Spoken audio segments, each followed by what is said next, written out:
Every week on our Facebook and hopefully our Twitter page. Sometimes I forget the Twitter thing. I need to get better about that. But I will post a post asking for your topics that you would like me and Patrick to discuss and that you are welcome to discuss with us live. Or you can talk to us in the comments later whenever we post a video or on our podcast services. But we want to talk about what you want to talk about. Anything nerdy or close enough to nerdy. For the most part, it's been pretty nerdy. Next week, we actually have one that I'm a little excited about, where we're going to be talking about, we're going to be talking about joyous TV shows. But this week, we're going to talk about the value of these new-fangled retro game systems. So we're not talking about, when we're saying retro, I'm not talking about busting my SNES out of the closet. We're talking about the new release products that were coming out and what the value that they kind of bring.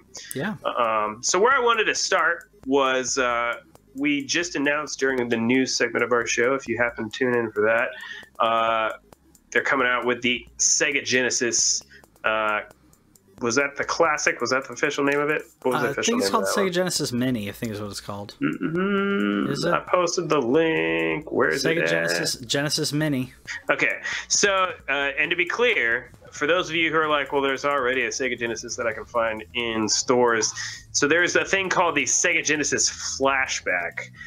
This was not made by good people. It is not good. Don't go waste your money on it. Save it for this Sega Genesis Mini that is coming out. So we have that. We have our PlayStation Classic. We have our NES Classic. We have our SNES Classic. There's the Atari Flashback, the C64, the Neo Geo Mini. You could go to Walmart and buy a full Pac-Man cabinet. What do you think of all these classic console things coming out the last couple of years? I like them. I like it a lot. I like it.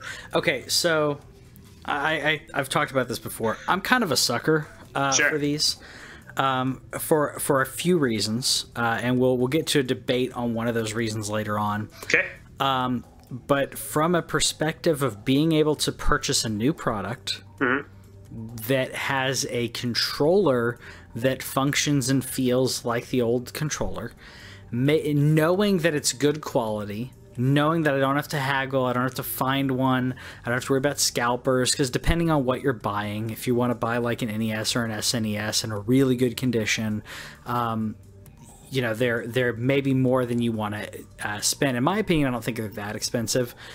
But the additional cost, because I've looked into this a lot, the additional cost is I got to buy all the games and all the cartridges, and I got to find a place to put those.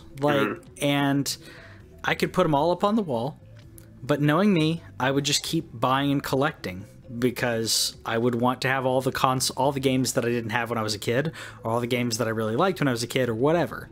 It may not be every game, but I could see myself doing that.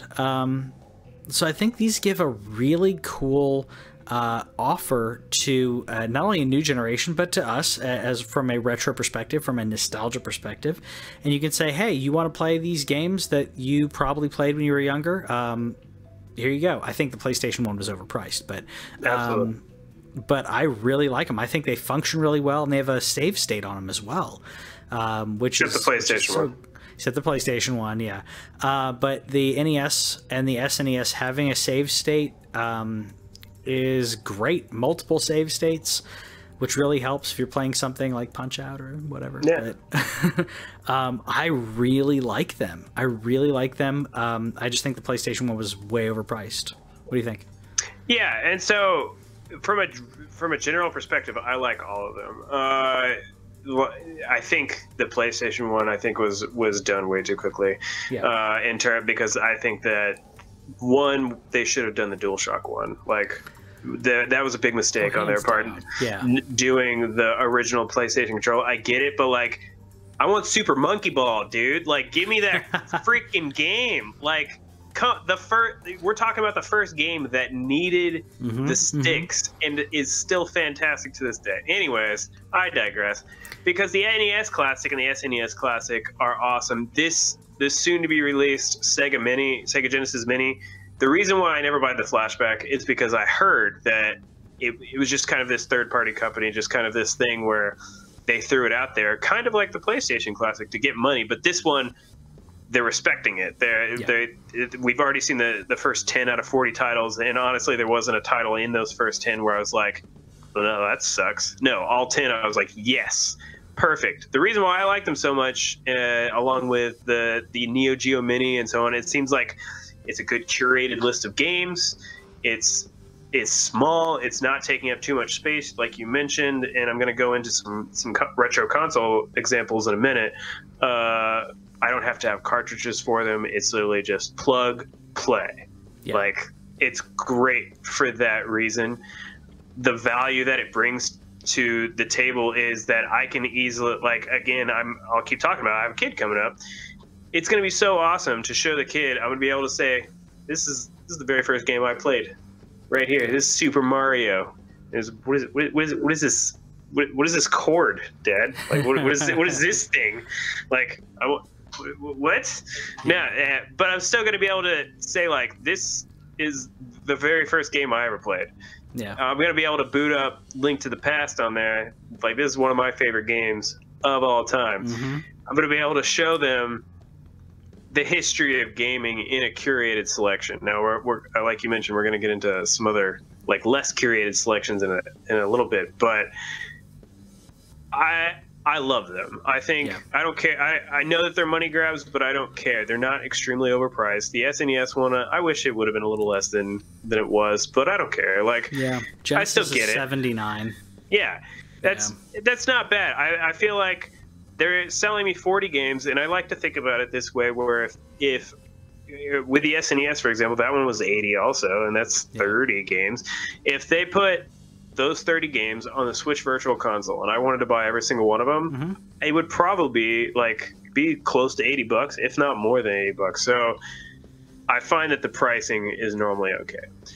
Now, where we step into next is some of the cartridge-based ones, and I brought in, if you haven't looked at these, Patrick, you totally should, because have you looked at the analog consoles? I have a little bit. I was actually really tempted to dive into this about a year or two ago. Yeah, it's so tempting. It's so tempting. They are like, I don't have a problem calling hardware sexy. It's a sexy little piece of hardware. So Analog is a company that has made 3 different consoles so far. They made the Super NT, the Mega SG, and the NT Mini. So that's an NES, a Sega Genesis, and a Super Nintendo. Yeah. What they have done, as opposed to the Retron 5 or the Retron brand, I think Retron 5 is the most current. There might be a newer one now, but there's 2 different things. So everybody who's heard of the Retron, also a super cool thing. The coolest thing about the Retron is it's, I think, 10 consoles in one. If I might be mistaken. I thought it was 5, but either way, it's a lot. Multiple, yeah. So what it does is you plug your cartridges in the Retron, and it takes the ROM, which for those of you who don't know what ROM is, it's read-only memory, and that is basically your game. It takes that ROM and it emulates it. But what Analog's thing does is they actually went and recreated the hardware and the architecture of your Super Nintendo, your Sega Genesis, and your regular Nintendo, so that you have the most accurate thing in terms of controller lag in HD. Because for those of you who don't know, the biggest problem with something like the Retron and emulation on HD TVs is controller input lag. It just doesn't feel the same. If you try and play Punch-Out on an emulator, you will hate yourself. I tried. I couldn't get past Glass Joe. What? Come on. I know. I couldn't get past Glass Joe because of the lag. Yeah. That is so sad. Yeah. Yeah, it's that sad. Glass Joe is so easy. You realize Glass Joe's record is 1 in 99, so that you... I was the one, okay? I was the one. No, I actually thought about these because there's another company that I should have looked up. There's another company that makes carts that you can put an SD card in. Yeah. So you can load it up with ROMs, and then that will work in a legitimate NES or SNES. It'll also work in these. So in that case, you could have you could have legit style hardware playing the games all in one. But yeah, this it's amazing. Again, we're talking about lack of delay on an HDMI. I think it's great, and again, you're getting a new product, so you don't have to worry. I know there are people who do repairs of these old consoles and everything, but this stuff breaks down. Like, it gets too hot or it gets too wet, and it's a problem. It's a gremlin, is what it is. Like, all these old consoles are gremlins. Yeah, and so the people who have recreated, again, if I was going to get one, I would be super tempted to get the analog. The only reason that the Retron has its place is because not only is the Retron, like, each one of those analogs that I mentioned only plays, like, that generation. So the Super NT, for example, it can play American, Super Nintendo, and Super Famicom. Yeah. So that's cool, but that's it. Whereas the Retron can literally, like, you can do SNES, you can do Sega, you can do Game Boy, you can do, and that part of that is cool. That if you do have that old hardware, or maybe, like a lot of people our age, their parents got something up in the basement somewhere where you got a box of carts. Like, there's a place for those that if they discover them and you're like, no, don't throw those out. No, I'll take them. It's okay. Yeah. I'll find a place. Yeah. I will find a place. Yep. And go ahead.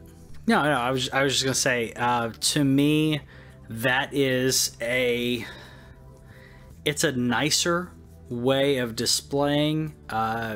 It runs better than, say, a Raspberry Pi, which I actually have a Raspberry Pi, and can play. Use it as an emulator. I've got I forgot the name of it now. It's an emulator that plays everything, like Atari, ColecoVision, Genesis plays everything. But when you do that, you have a single console. That's great. And then you have to have a bunch of different USB controllers. And some of them don't play right. I've tried to play N64 games on it, and it didn't run right. I tried to play WCW versus NWO, couldn't do it. Had to put it on my PC and play it. So N64 to me is honestly one of the hard ones to emulate from what I've seen. The N64, yeah, because I think part of it's because of the controller. Yeah, Nightmare Creatures. I have an N64 USB controller. Oh, okay. And it still just doesn't do it. But if I play it on my PC, it works, and I've done that. Nightmare Creatures was running horribly as well. You get all kinds of bugs when you have this type of emulation. So I think that is where we have the gap, essentially, where I think these retro consoles remakes bridge that gap. And I think the analogs are a great idea as well. But I think that it feels like, to me, the NES Classic and the SNES Classic are, I think they're a great buy for almost anyone in regards to retro gaming. I think that I think there's even a lot of kids who are liking retro gaming now, so that's pretty awesome, and they get to be exposed to this in an easy way. Someone described them as like a gift your grandma could buy you, and that'd be the coolest grandma ever. Yeah, like, I mean, seriously. And that leads us to and before I go into I want to end this where we actually do talk about like the value and so on, but I'm just kind of going through all the options that people have. And so you already mentioned what you have, and that's the Raspberry Pi, and then just what has been around forever, which is good old-fashioned ROM emulation on your PC. So again, what a ROM is, for those of you who don't know, is that stands for read-only memory. And what that means is that somebody has gone on to a game and they have taken that ROM, that read-only memory, they have copied your game and taken that file and put it onto a computer of some sort, or made it to where like a Retron, where it has that software built in, and then people use emulators, which are different programs, to simulate emulate the console that you're trying to play that game on. So if I wanted to play I don't know, Mega Man 2, and so I would need that ROM of Mega Man 2. I would open up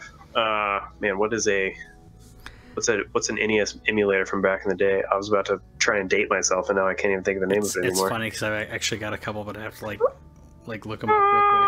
Oh, But I feel so bad right now. I mean, there was SNEX 9. That was Super Nintendo. So let's say I want to play Mega Man X2. So I boot up my SNEX 9 emulator. I plug in that ROM, and then it works. That is probably the most used form of retro gaming, but it's also the most sketch form. Sure. And here I wanted to mention my philosophy on ROMs, and I think this is where me and you are going to have a little bit of discussion also, probably a little bit of disagreement. But my thing about ROMs is that if that game is not available for sale anywhere, you should be allowed to ROM it. So, for example, I can still get Super Mario, and I can get it to this day on the Switch. It's now available, and it's also available on the NES Classic. Yeah. I can get that. I shouldn't have a ROM of that. But Bible Time, what was that? Bible Adventures? Bible Adventures. I can't get that anywhere. I have a special place in my heart for Bible Adventures. You can't buy that game. There's nowhere that if you find a card of it, cool beans, but I cannot buy that game from Nintendo anywhere. I think it's okay for me to own a ROM of that game. That is my philosophy on ROMs. Sure. So mine is similar in that ethically, legally, that should be the only way that you have it. Sure. Or if you own the cartridge, because that's how the law is. Like if I own the cartridge, similar to if I own a DVD. Yeah, I got a DVD here, kids. If I have a DVD and I want a DVD. I know. Is that a Blu-ray? It's like a Blu-ray. So I like to have one, digital backup. Two, I like to have digital access. I like to have access without having to actually put in a disc. That being said, I love my Blu-rays, and the compression sucks on trying to get them digitally. Anyways, I take DVDs, I rip them, and I have them on hard drives. Fair enough. And I can access that. And legally, I own it, so it's fine. So that you still don't Plex? I need to. So the way that I've had it set up, I've had it hooked up to my Xbox, so I can watch off the Xbox. Sure. I need to install and work on a Plex server, because all of this, like whatever setup I have, is like, how can this be easy to access for the wife? That's how all of this, because in regards to like I got the Raspberry Pi. So much. What's that? Yeah, that's why I like Roku so much. Like it's so easy. It's so easy for her to operate. Like it's literally like just everything's there on the screen. Yeah. Easy controller. Our smart TV, our Samsung, like everything's just right there. So yeah. It makes it a lot easier. I got the Raspberry Pi years ago. I have it set up. I put a ton of games on there. Yeah. I was like, look how great this is. This is so cool. And it was frustrating for her because it's not as easy to get to, because it's not as easy as, I want to play this, turn this on, do the thing. To her, it was just a little bit too much navigation. The NES and the SNES, like, it makes more sense. Plus, the controller, it feels exactly, or pretty darn close to the old school controllers. So yeah, and by the way, I did pre-order literally tonight. I pre-ordered the Sega Mini because I was already in a ThinkGeek. So why not? Why not? Yeah, I had it added to cart there, but I have to keep thinking about, like, every time I think about buying it, there's the kid thing involved where it's like, should I spend $80 right now, or should I just wait till it's close to my birthday? Because September's my birthday, so I could probably get away with asking for it. I think I don't have a problem. Like, honestly, whenever people talk to me about ROMs, I don't have a huge problem with it. I have a thing where I like to try and remain ethical with things like movies and TV show and media, and that's only because I've had enough artist friends talk to me about the not dangers, but like where like they get a piece of money. So my thing is, I love giving creators money because I'm like, give me the thing. But this leads me to my final point, and what is the value of all these? It's preservation, dude. Like, we're talking about a medium that has only existed since the 70s. Yep. Maybe late 60s. Yeah, it wasn't in public hands at that point, but yeah, arguably 60s. Yeah. I think tennis for two is the oldest game, and it's just now 50 years old. Yeah. So we'll call it 50. We'll call it 50 years old now. So we're in a super young medium, and the fact that there's already so many things that are lost. I keep having a conversation almost weekly now, it seems, because Final Fantasy VII just dropped on the Switch, right? And no matter what, it may always just be me, but there's always somebody that's like, what about Final Fantasy VIII? And then I get to share the sad, sad tale that because of preservation practices in the late 90s, even though there's source code on Final Fantasy VIII for Steam, it's still there, and it's still on PS1 Classics, on PS3 and Vita. The source code that is good for porting is gone. Yeah. They don't have any idea where it is. It was lost over time, and that's so sad to me. Like we're talking about one of my favorite games is gone. So the whole point and the value that all of these things bring to me is that we need to keep these alive. Like it just needs to be history books. And I think in the long run, I know that Nintendo's going to keep reestablishing the Mario IP, so we're never going to get Super Mario, like in terms of what is being done on the Gutenberg thing, where like we get like the copyrights on books run out, so they just become free, right? I think that should still happen, though. I think eventually they should just be like, you know what, Super Mario 1, you brought us $1 billion. You know what? Everybody you can have Super Mario 1. Well, the law on that used to be, was it 75 years? I think it was originally 75, or maybe even been less. And Disney's been one of the companies that keeps pushing that out, because Mickey Mouse would be completely copyright free. Would be common. What is it? Creative Commons? Not Creative Commons. What's the public domain?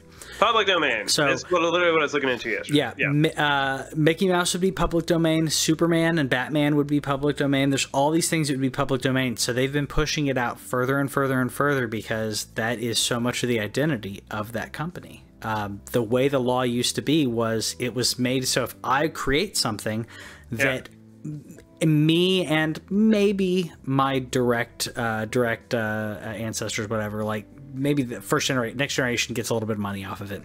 Yeah. It was not supposed to be a legacy like the I don't know, Vanderbilts or the Waltons or whatever, where it's just like the family just keeps milking money off of it. You made a character, it's now public domain. Like there's sad ones to me, like Philip K. Dick going to public domain, other things. But yeah, I think Mario, it'd be interesting for Mario to go in public domain, but it couldn't be the first game. It'd have to be himself from copyright standpoint.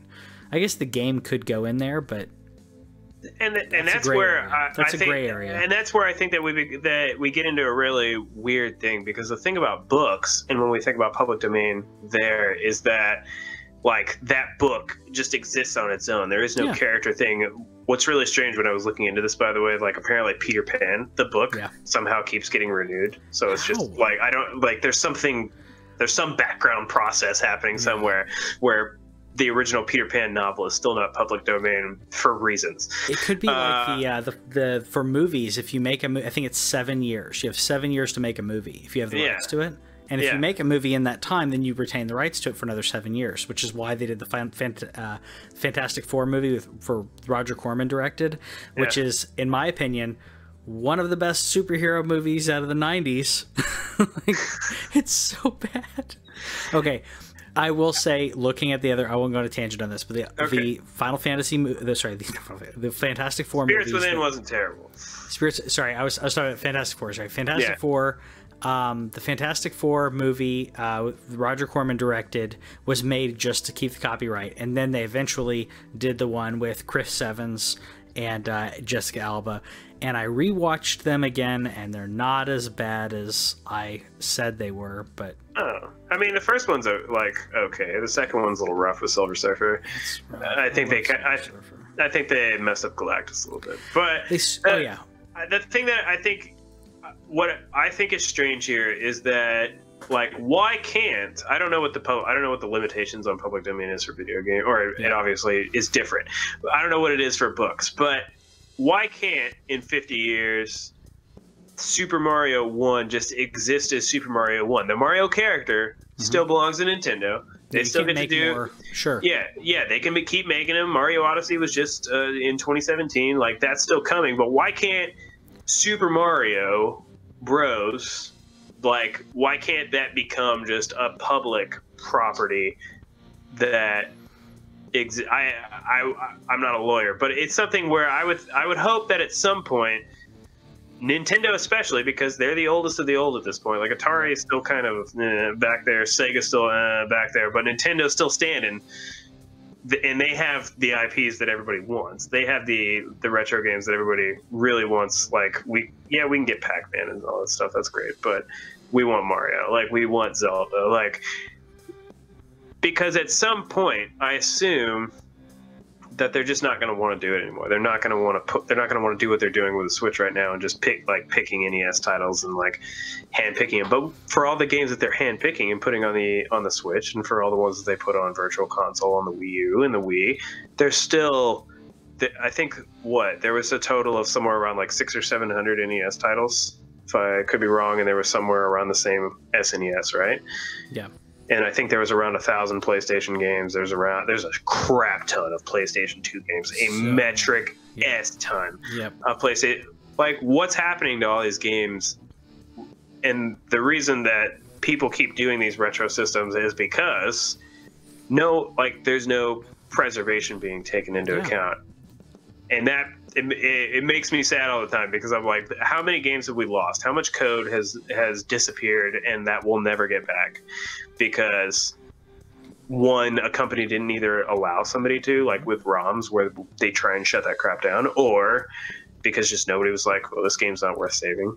Well, you brought up a great thing in the very beginning. We were talking about Punch-Out, Mike Tyson's Punch-Out. That is a part of history to me. That's my Punch-Out. That's the game that I played. And then, yes, they rebranded it, and it's now Punch-Out. I didn't even realize until today that Mr. Dream was a white guy. Yeah, had no clue. I had never played it before. I had never played Punch-Out. Did you just assume that they kept the guy and they changed up his face a little bit? I assumed that they took in a little pixel with the teeth and just made the boxer Mike Tyson. That's what I thought Mr. Dream was. Yeah. But no, Mr. Dream's a white dude. What? Yep. I think that they did it purposely to be like, well, if we still have it as a black dude, then someone's going to be like, oh, you're like, I think they wanted to distance themselves further than just, I don't know, like you said, filling in the gap and giving him some. Well, hold on, he had hair back then. Never mind. Yeah, like just filling in the gap and maybe changing up the short colors like wouldn't have been enough. I feel like they were like, we need to do more to make people think that we didn't just rename him. Is what I think. But yeah, I had no clue, and that was just a gap in my knowledge of a child, because Mike Tyson's Punch-Out that's Punch-Out, dude. Like, what's funny is he even tweeted about it, and he was like, "Let Nintendo of America know who's Punch-Out it is." Yeah, exactly. Because it's his. Which, by the way, I don't know if you saw this. Had I known we would go on this rant, I'll see if I can find the meme. But there's a picture of a little kid who dressed up as Mac, and he's like this right in front of Mike Tyson, because Mike Tyson was doing a signing. So the parent brought the little kid to do. It was just so cool. It was so cool. Like, you should do that with your kid. Do it. I could see it happening. I could see it happening. Exactly. Do you have anything else to say as far as preservation goes? No, I think we kind of hit on it. I know we have differing opinions in regard. I mean, we have slightly different opinions in regards to the ethics. Our practices are different, because I have a lot of ROMs. And there are a lot of ones that there's no way that I could get. Unless I went to tons of flea markets, and I know friends that do that. I know people that do that. I have a digital backup, because and to me that's a preservation. I want to be able to play these, because there may be a situation where that's not something that can be done in the future. Maybe 10, 15, 20 years from now, maybe there's no longer a Nintendo system that I can play it on that's new, and all I could do is go to retro places or flea markets. So yeah, and these carts have a shelf life. Like they do, and not only just the carts, but like we haven't even touched. We're not even in the era yet of PlayStation 2, but we're talking discs there. We're talking like it's not hard to scratch those suckers up, and that thing is ruined. Like it's not even the durability of the cartridge that exists out there.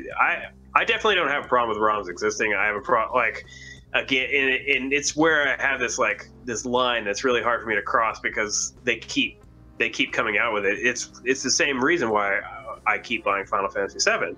Like, I'm gonna keep owning it. Like, you keep bringing it out. That is a piece of my childhood. I have Final Fantasy VII like it's tattooed onto my body. I'm gonna keep buying it every single time, but there's just thousands of games that you can't find anywhere unless you can find those carts. But those carts are gonna die, or those discs are gonna die. Yeah. That's what value these things bring. I'm glad that it's just like VHS tapes, man. It's just like VHS tapes. There's people who are taking these movies that have never been put on DVD. Yeah. And there are people who are transferring them on and as clean as they can and putting them onto Betamax and VHS and putting them onto digital because there's no way. Someone somewhere may own the rights to the movie. Yeah. And they've never put it out. There was one that an old coworker of mine kept raving about, saying it was one of his favorite movies from back in the 80s. It was cheesy, but it was great. Yeah. And I looked online, and the DVD was a short run of DVD, so they're like $150 a pop. And someone still owns the rights to the distribution, but they're not doing anything with it. Yeah. So I can't get it legally, and all I can do is buy scalp. Nah. There's even the thing where this might be the one DVD I rip sometime, but there's every once in a while somebody will bring up Star Wars, right? And the fact that Disney has zero ability to release the original Star Wars in their original formats ever again. Why? Because they were so chopped up. Like, they were so chopped from making special editions. So there's a torrent that exists out there from somebody who has painstakingly transferred the stuff from, like, there is a DVD set out there, and I have this DVD set, by the way, from Target. It was a Target DVD set where you can watch the original on these special features. Never gonna get rid of that thing. But somebody has taken that, put it in HD, and it is available out there as a torrent. But that's literally the only way that you can get that copy now, unless you can find that Target DVD set that I happen to own somewhere out there in the wild for hundreds of dollars. It's ridiculously priced, but it's used, and it's not something because Disney can't do it. Yeah. But and that blows my mind. Like, we're talking about one of the greatest trilogies of all time in its original form. You can't get anymore legitimately. Well, now, so one of the things that was holding them back, though, was that 20th Century Fox owned the rights to A New Hope, the original release of New Hope. Yeah. Disney owns Star Wars. Disney now owns 21st Century Fox. So if they can take what they have, like you mentioned, they cut the heck out of them to do special editions. Yeah. If they can, they now have the rights to do it. I hope that's done. But yeah, you're right. I hope so, because Lucas doesn't have it anymore. Yeah. There's a torrent out there of, I know the first two. I guess they've done all three of them now, but I have the first one. I think that's what Christian said. Yeah, it looks amazing. It's cleaned up. It's great from again, historical preservation. I own Star Wars on Blu-ray. I don't know where my DVDs went. I had the DVD set you were talking about. Yeah. And I'm kicking myself because I don't know where it went. But I have my Blu-rays. I love Star Wars. I buy Star Wars, but I watched that and I felt like a kid again because it looked like the old VHS movies that I watched that were just unedited, except it was so crystal clear. It was so good. It's crazy. Whenever I got that set was like $50 when I got it, and I remember buying because my biggest, I hate special edition. I know everybody hates special edition, but I don't know very many of my friends, at least, that have watched Star Wars, the originals, as many times as I have. I just love them. I've been watching it since I was 2 years old. Yeah, probably you and me, man. I remember when they announced, it's in the special features. I specifically, I went to several Targets to find this version. I found it within a year. It was $100. Then the last time I found it on Amazon, I think it was $350, something like that. And it's ridiculous. there's just so many things like that where this movie's so old. I should easily be able to get this piece of history. It should not be this difficult. It shouldn't be that difficult. And you know what I really liked? I think it's on there. I know it was on the VHS. There were like the making of like bits. I think it were like each one was like 20-25 minutes or so long. Maybe I'm embellishing. Was that on the VHS trilogy they released in the early 90s? Yes. Yeah, yes. Where it had like Vader and Yoda's face on it, right? Yes. Yeah. Yes. And I think my dad still has those. They had some really great behind the scenes stuff on there that, again, it's not I'll have to go double check the Blu-ray, but I know the DVDs didn't have the same stuff the VHS had, and it irritated me because I'm like, well, I want a really good clean copy, and I want all the special features you can give. I want all the Star Wars stuff. I'll pay you the money, just give me all the Star Wars stuff. And that's where I feel like with Nintendo and PlayStation and Sega and like, you have entire libraries of stuff, and these ROMs exist. So don't tell me the code's not out there for a lot. I know Final Fantasy VIII. Yes. Like I know that there's games where it's like, can we find a legitimate copy? Find the illegitimate copy. I don't care. You're Nintendo. Just seize it from someone. Well, Nintendo did that. Nintendo did that with the game, and they got caught doing that because it was an imperfect ROM, and they put it on their. Was their Wii U shop, if I'm not mistaken? Their Wii U shop? Yeah. I need to go read this story. Yeah. So I'll have to go. I'm sure you can find it with Google. But yeah, to me, it's all about preservation. We could go on and talk about this quite a bit. Yeah. It all boils down to preservation. People could talk about ROMs and the legality. To me, it's all about preservation. And now I just want to play Mike Tyson's Punch-Out. Yeah. So just remember that. Each week we're going to post this up. This was You Made Me Do This. I post it generally on Tuesdays. That's probably going to change whenever we get to our rebranding, which is coming up soon. We're working on the graphics and some other stuff. But so it's probably going to change to maybe Monday or over the weekend. You can come to that post, give us the topics that you want to talk about. This one was brought to us by Alex, again, one of our very helpful topic bringers, so we appreciate this one. This was a great discussion. And then you can join us for that discussion. Right now it's live on Thursdays. I think we may be moving to Wednesdays in the future, but for the time being, join us live on Thursdays for the news. And then You Made Me Do This. Yeah. Join us next week where we talk about joyous, happy TV shows that are uplifting. We'll see you later. Thanks for watching This Week in Our Collective Heads. Subscribe over here and click the bell, and that way you'll know about any new videos that we put up, because we put up a lot of gameplay, a lot of stories from games and stuff like that, and gameplay is down here. Yeah, and you got more editorials and news stuff down here. Check it out.